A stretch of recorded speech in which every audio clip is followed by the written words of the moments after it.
honest guys, believe ako sa lahat ng mga nandito sa top party. Okay na ba, kalapakan muna yung mga ang totoo, medyo kinakabahan talaga. Walang iiyak. Walang iiyakan! Yung pagiging top earner, malaki yung responsibilidad natin. Yeah! Okay? Yun ha! Pero yung maging top earner ka, ay grabe talaga yun. Pero gusto ko makatotoo sa lahat. Actually, itong karangalan na ito, hindi ko ito inaangkin. Kasi itong karangalan na ito, karangalan ng grupo at ng buong company. So, hindi ko masyadong kahabain. Meron lang akong kwento rin. Okay lang ba? Yes!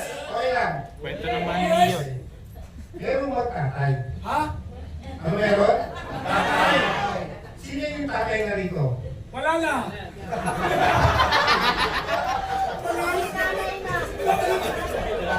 Yung magiging tatay.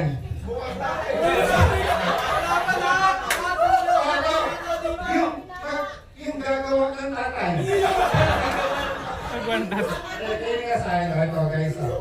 Lahat naman dito may pamilya. Yes.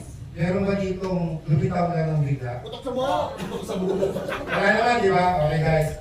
Ano ulit? Merong Tatay! Yung tatay, nag-work as a manager. Malaki yung sahod.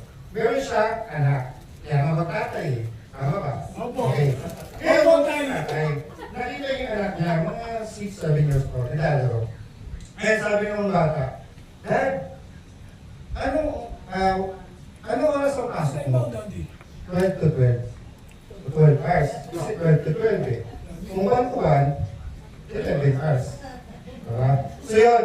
Ngayon, sabi ng tatay, anak mo pasok ang 12 to 12. So magkano po yung sahod niyo, Dad? Masahod siya ng 650 at hour. Sa oras, 650. So kung kitin mo yun, sa loob ng 12 hours, ilan yun. So ngayon, sabi ng anak, okay Dad. Dad, okay lang ba makahingi ng 300 pesos? Magkano hinihingi? 300! 300 pesos. Ngayon, sabi ng tatay, nagalit. Bakit mo nangihingi ka ng 300 pesos? Anong gagawin mo? 7 years old ka pa lang. Ang ginawa ng anak, nagtampo, umiyak, tumakbo sa kwarto. Sa kwarto? Ano sa nanay? Diba? Tumakbo sa kwarto. Eh di nagalit ng tatay. Sabi ng anak ko, 7 years old, naghihingi ng 300 pesos. Eh siyempre, umiyak, tumakbo sa kwarto. Ngayon, yung tatay, sinundan yung anak. Sinundahan sa Kwarto! kwarto. Ayan. So, sabi niya, anak, sumakat ko. Anak, Daddy! ginabuksan ng anak yung tatay. Okay? Ngayon, pagpunta doon, sabi ng tatay, sige na anak, eto na yung magkano hinihingi? 300! 300 pesos. Binigyan niya ito yung 300 pesos sa anak. O anak, ito yung 300 pesos. Tumigil ka lang. Hindi tumigil yung anak. Pagkuha niya 300 pesos, tumakbo siya doon sa kanyang piggy bank. Pagkapunta sa piggy bank, ano ginawa sa piggy bank? Minutas! Tinignan lang. Binasag. Pagkabasag, kinuha niya yun, binigyan niya, nakaipon siya ng 350. Binigay niya sa tatay niya, wala na ulit yung sahod ng tatay niya per hour. 650! Ang sabi niya, Dad, ito 650. Okay lang ba? Bilihin ko yung isang oras mo. Makapag-banding lang tayo. Ano kwento? Wala lang. Wala lang. Kwento ko lang. Kaya guys, hindi aside. Lahat naman sa inyo nakakakilala sa akin kung ano yung background ko, tama? Walang iyakan. Hindi, wait lang. Mula ako gabi. Hey guys, ayaw ko real talk lang, to be honest lang. Nakarinig ako doon sa ganong kwento. Kasi sabi ko, yung anak nangihingi na oras sa tatay. Baliktad nangyari sa akin. Kami yung hihingi. Sa Italy namin, hihingi ako sa mga anak niya. Kasi wala na siyang oras. So umaga, yung tatay ko nagtatrabaho, sa gabi nagtitinda. Kasama ako doon. And one time, nakita ko siya, nung minsan umuwi, pagod na pagod, as in, talaga kaya mo nakain mo kasi magaling sa pwesto, tulog na, mahina na. Ngayon, nakita ko isang beses, natulog siya sa may gilid ng convenience store, Natulog siya. Hanap kami ng convenience store. Natulog siya sa gilid. Nilagyan ng karton. Hinarangan ko ng maliit na naka-signage no parking. Mga or 2 a.m. na madaling araw, ako yung nagtitinda. Isang pajero, no? Pajero man o montero. Nag-park doon. Dire-diretso. Binanggat niya yung no parking sign. Saan napunta yung racket ko? Kasi lagi. Buti ka mo, mataas yung sasakyan. Ginulat ko. Sir, may tao doon. Tinignan lang niya. Akala niya kung ano lang kasi nga nakain mo. Doon ko nakita. Yung tatay ko, pagod na. Deserve niya matulog sa bahay, pero doon siya natulog sa lansangan. Guys, ganyan dapat kalali ang ating hugot dito sa ating ginagawa. Kasi tandaan nyo, kapag ang reason mo, sumali ka sa FCI na mababaw, madali kang matatangay sa labas. Yes! Okay lang ba guys?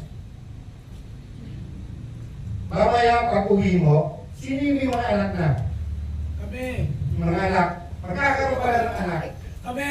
Ayun. Ayaw umami! Kagawa pa lang! Ayaw umami! Nakakit na dito! Binata sa kadalanan! Okay lang ba? Doon sa mga magulang ka? Doon sa mga may anak pa. Pwede ba puntahan niyo mamaya? Sabihin niyo sa anak niyo, sa magulang niyo, Ma, anak, I love you. I love you! Kailan niyo ulit sinabihan, mahal niyo yung mga taong yan? Baka nakakalimutan nyo na. Yung mga malalayo sa pamilya, okay na ba tawagan mo? Okay na ba paramdam mo kung gaano mo natibay, gaano mo kalalim, gaano mo kailangan, ayan siya! Bravo!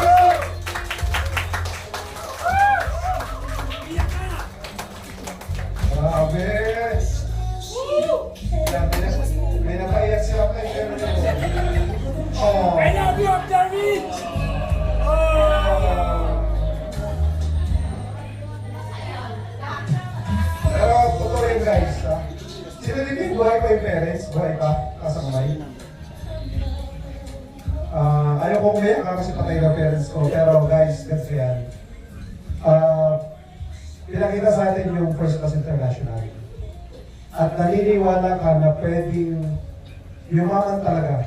Pwedeng gumanda o umangat ang pamumuhay natin pag sineryoso mo itong business na tama. Ang tanong na lang ganito kasi, kailan mo gustong kunin yung pangarap mong buhay para sa pamilya mo? Kasi baka ikaw, nandito ka na, tapos hindi mo pa sineryoso, hindi mo binibigay todo, kasi feeling mo matagal pa, malakas pa yung parents, mahaba pa oras mo. You never know kasi ano, kailan tayo sa daigdig na to eh. Ang nakakaalam lang ng oras natin dito yung nasa taas, tama ba? Pero ayaw natin dumating sa time na parang pagsisisihan mo na hindi mo ginawa yung dapat mong gawin. Alam mo gano'n? So meaning, it's a realization for each and every one of us now na dinala na tayo ni Lord dito eh. At alam mo naman na life-changing, life-transforming yung opportunity na to. Di ba nga sa presentation natin, lagi nakalagay doon, opportunity is now here. The opportunity to prosper. Tama? Ang tanong lang doon, kailan mo gustong experience mo at ika-experience sa parents mo yung prosperity? Kailan mo gusto makabawi sa kanila? Di ba masarap yung eto, 100,000. Ubusin niya yan, tay. Dapat isang linggo, ubus na yan. Pag hindi na ubus yan, hindi na kayo makakaulit. Masarap na yung gano'n. Yung pag-pressure mo sila. Gumastos na maraming. Kasi nga, you can do it. Kaya naman natin eh. Alam niyo po, napakaswerte nung mga nandito na buhay pa parents niyo. Kasi po ako, siyempre, ilang taon na ba? Yung father ko, nawala siya, I think, parang 4 years o 5 years na. Pero kahit pa paano, dahil nga, di ba, nag-networking na ako 2010 pa. Nung ako ay naging multi-millionaire sa business na to, kahit pa paano, nakabawi din naman ako sa parents ko. Kumbaga, naparanas ko sa kanila yung makapag-travel, makakain ng mga... Yung iba kasi yung hindi nila makain, yung alam nilang mahal. Alam niyo yung gano'n? Yung ayaw nila pumunta sa mall kasi alam nila walang pera. Nakakagulog ng puso, di ba? Kaya ang sarap maghiganti ng maganda. Bumawi tayo sa parents natin na habang malakas pa sila, habang kaya pa natin sila kakayin, ipag-shopping mo. Tama ko ba parang kailangan laliman mo ng todo yung hugot mo talaga. Kasi itong negosyo na to, ito ay, sabi nga, hindi talaga to pagalingan. Palaliman ito ng hugot. Palaliman ng why. Dahil dun sa why mo na yun, doon ka magsisipag. Doon ka tutodo. Ito yung, dahil alam mo, malinaw sa iyo yung target mo, yung goal mo, hindi ka na pinupush ng upline. Ikaw na mismo nagpupush sa sarili mo. Hindi mo na hinihintay na pinapalo up ka pa ng upline mo. Ikaw na mismo yung pinupush mo sa sarili mo. Bakit? Alam mo kasi, ginagawa mo yan para sa mahal mo sa buhay. Tama? Hindi mo, palatakan mo yung mga sarili mo. Ayan, nagkiyaman after Jerwin. Pero alam niyo guys, kailan niyo pa, ilang months pa naman bago mag-December. Kasi maraming tao, sumasaya sila pagdating ng December. Andiyan yung mga Christmas bonus, andiyan yung mga year-end bonus, 13th pay. Guys, isipin nyo, imagine mo sa First Class International, yung bonus na hinihintay ng maraming tao sa December, pwede mong kunin dito, unlimited yung bonus, especially for the week. Imagine mo yung for the week, kinakarir mo. Unlimited yung bonus mo. Maganda i-appreciate mo yun. Ako kasi yung taong baliw na baliw talaga ako sa for the win na yan eh. Kasi may comparison ako. Galing kasi ako sa Just For You. Na yun, 45,000 pataas, doon ka na nakaka-bonus. Eh dito kahit 5,000, di ba, yung bronze, may bonus ka. Ay, grabe! I-maximize mo siya. I-maximize mo to the point na yung mga tao nag-o-observe sa'yo, mako-curious bakit ano nangyayari sa'yo. Dahil ikaw, halos linggo-linggo, nagpo-for the win ka. Yes! Woo! Maganda ba ito? Grabe, no?